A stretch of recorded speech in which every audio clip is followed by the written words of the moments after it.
ít chỗ phải gì rồi để bé tôi thầm muốn à ta chỉ nó được phải gì ta đã thọ thành được thôi nè bỏ xuống như cá chưa chín tan để chỉ bên nó chỉ cá món thôi từ trong chắp bị khó được tua rồi từ rồi học lớn ô hay thật tiêu con bé xịt cười à chỉ bao ở vậy tôi à bà nhớ mất đấy chẳng ăn leo đại không mà uống mà chịu tối là gió là cái gì mà gió mà vô nó đâu tao thao nhở tao đã tao tại đó còn mà không lụt tại tao nhiều các thao lụt rồi à nhớ chứ chỉ xịt tê liệu các thao lụt rồi cho sau lụt rồi đó có mua là nặng muốn này tao tao giờ giá con nhắn thế mà nhà nó có sơn ra cho giá được giá rồi nó có sơn lạ他这种的giá我上张嘛我哪摸知道 ta muốn tẹo con lùi đấy con tuyệt điểu à nhớ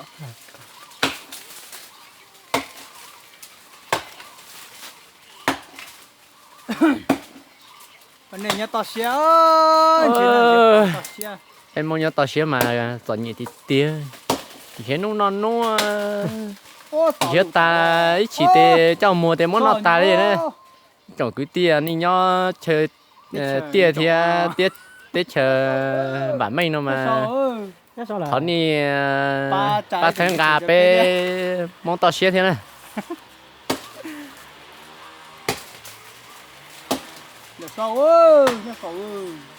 khá là muốn chỉ lại kiên thôi khá là muốn lại bia lại ngứa cái phần á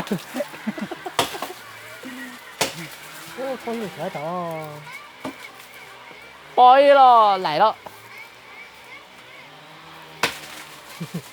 đi sao thế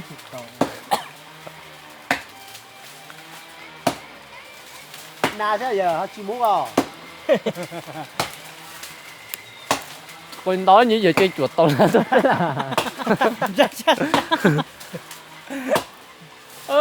bé tụi phong nhìn nhà sao ni mẹ hẹn ta xem ni sẽ lọt cưng con đấy ni nó to lửa cưng có mua khởi chuyện nông sao nó muốn số cái đó giá số là nhiều cái sao nó nó là cái mà ni chồng phong như sẽ đến tháng cả tụi phong nhìn nhà sao đấy tụi phong nhìn nhà sao mà ni mà kinh thòng muốn tạt tà đấy tụi đây đây là ni đầu tiêu gì nè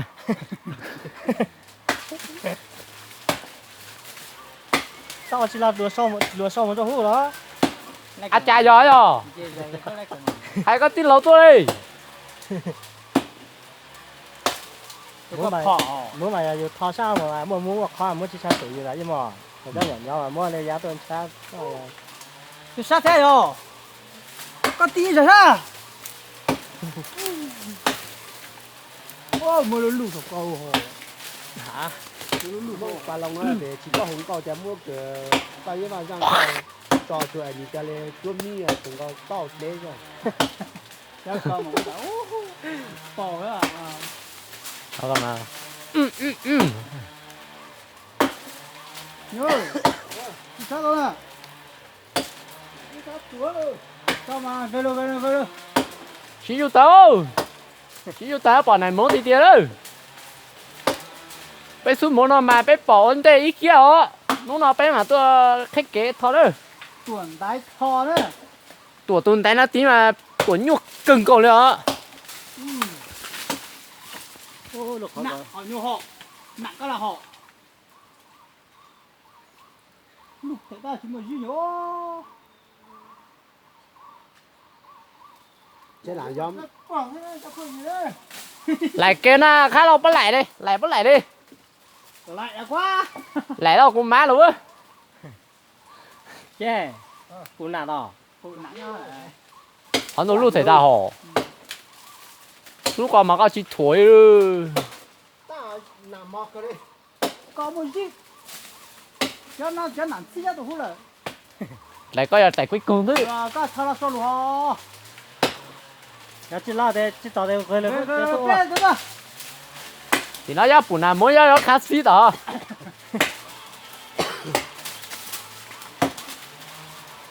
他下次就到个爬下去哦，tới đây tuần ra mà chỉ giá chi lên lâu hết à 人家阿飞爸爸开不了。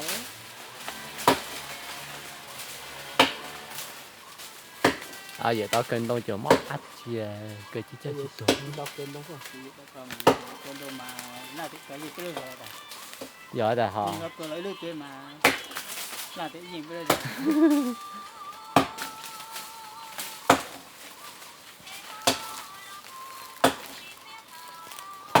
Chỉ có hùng gọi là cái mua cho, gọi cho là phụ. chỉ bao hùng có thì có hồ lắm mà có cho bán tiền nông cú cú ra đi Có hùng thì cha ôm mua chứ là nó là tổ phụ đó. phụ gì ra nữa mua là gì để thiết ý cái mà ra đó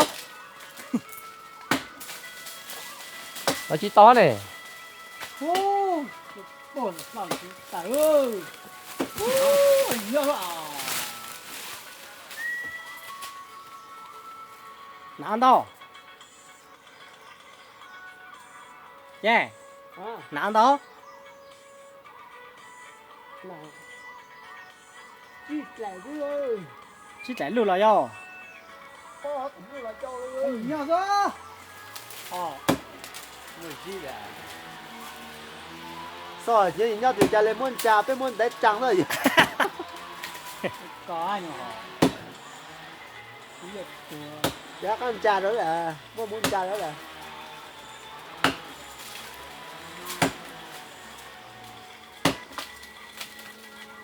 cái món này phải nhớ chừng đấy đó nó khó chịu thế à đấy cái cái chân lâu nhất bảo hú là nhọ ăn nó sâu rồi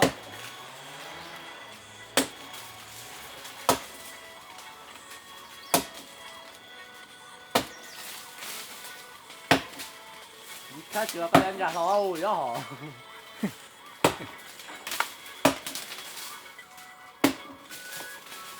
cái đấy cũng ra họ ốp xe mà bé thủ dùng hết đi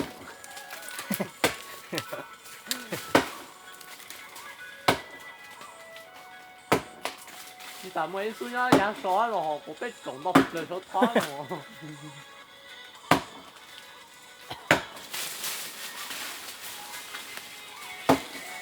cùng cha sao có muốn nữa vậy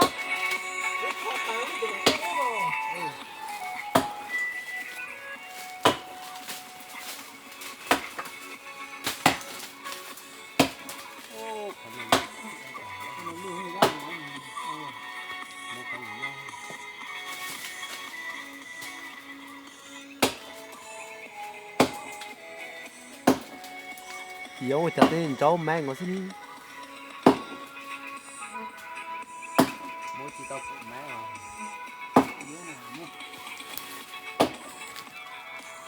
không có lúc thế là có phải gì ra nữa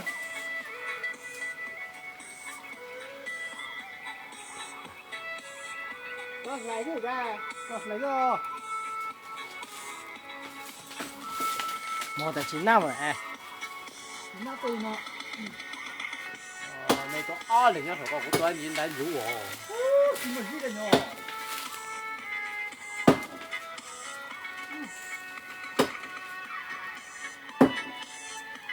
ôi có được có có để tôi chỉ muốn đó ra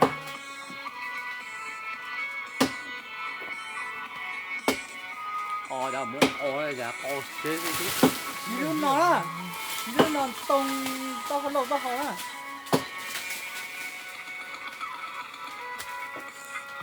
À, phần đó à? Chờ nó được nó chỉ muốn lên mua để đi mua hết đó. bây giờ thì Mua tàu mua chỉ tới là bây giờ chờ chủ sĩ này. mua gì mà lại rất co á anh lấy cái gì nhỉ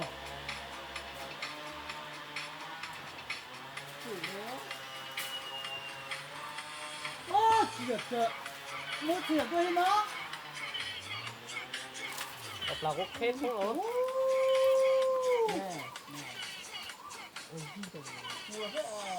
难了，那样做啊！那我记，人家小干哟，人家烧了哈，哟，现在知道地嘛，知道那嘛，这个可以做啊！人家小干了，说出了，不可以的，留到干就行的。啊，就是木了，我那会把就收木了。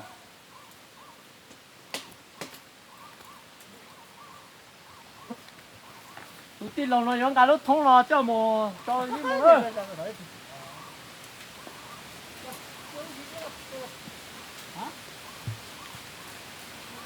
cái nó chạy ra mình mua Nè, nó mua cho thì tao chỉ mua cho thì tao là ta cho cái tao đây ya ya rồi tao ya chín tao chỉ đủ Tép bao也下哈。别对，假的哈，可是没钱了，这进路了。哦，兄弟，我哪么的嘛？好了，就打。我讲难么讲难牛了呀。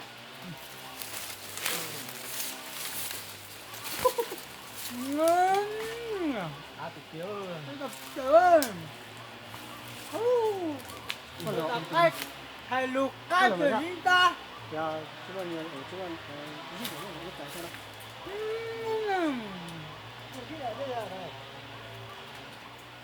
？sao ca là chín một này thế rồi nhưng mà nào đó to này nhà chín một này mà mua gì thì cái này mấy cần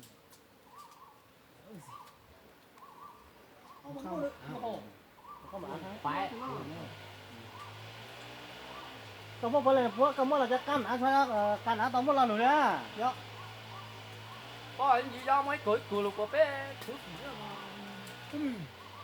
tập đấy họ này ta sang cả có thuê thu đó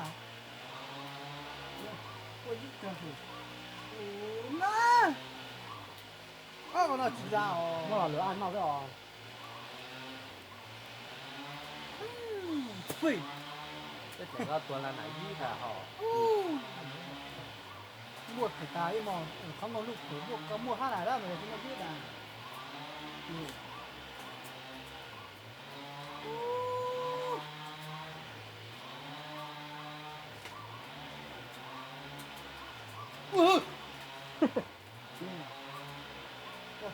咱们没去爬过哈，你要兄弟弄。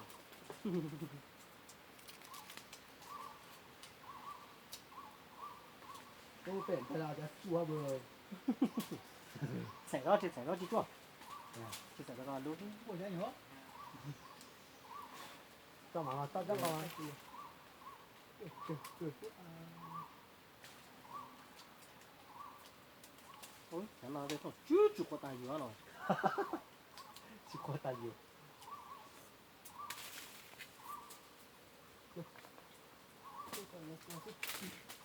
哦，挺木嘞，要结婚了，老。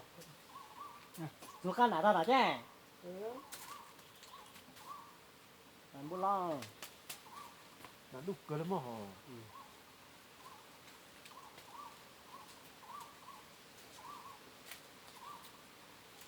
哦，cá chập lờ.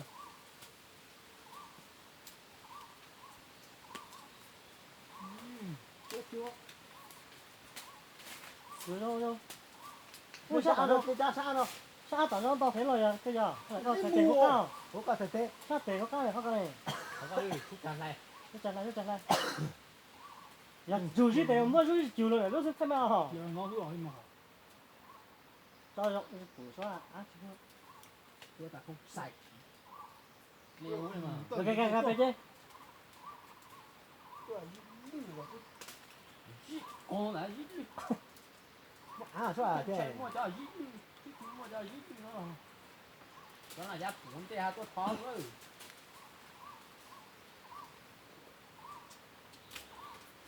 cái gì được khang rồi đó cái gì mà có hay rồi gì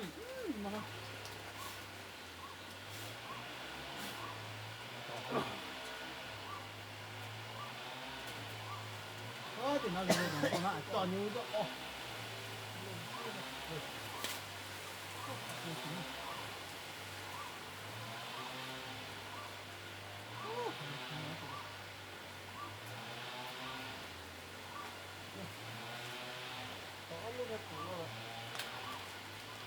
quá.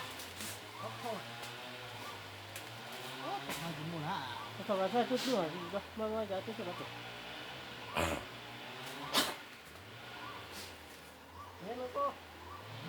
Anh này che sao cao tao hả? Miếng nào quá. Này mà. Con tụi nó cái gì?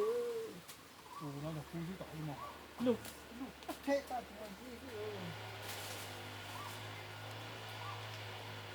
Thật là lụt à?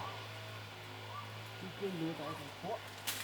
Hắn nó có lụt, nó là chỉ mà chứ tao mua ra hả? Bố mới dính ngập à. Tao muốn chín nhỏ vào quả hò. Chín nhỏ mà. Vâng, khơi tên. Không biết à? Khai mua là nó thấy cái gì đâu. Con ra con cho tụi nó, con á.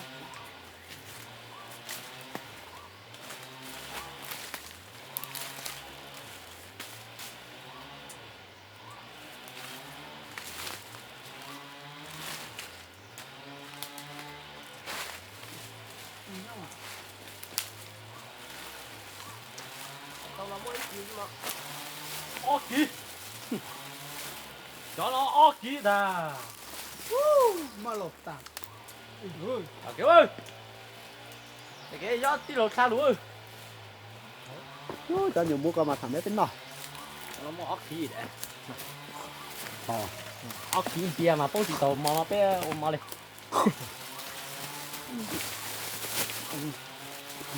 chẳng lẽ đâu mà tiếc cả là che là cái mắt xuống nó Thì gấu cha nó to hả? chẳng lẽ tiền gạo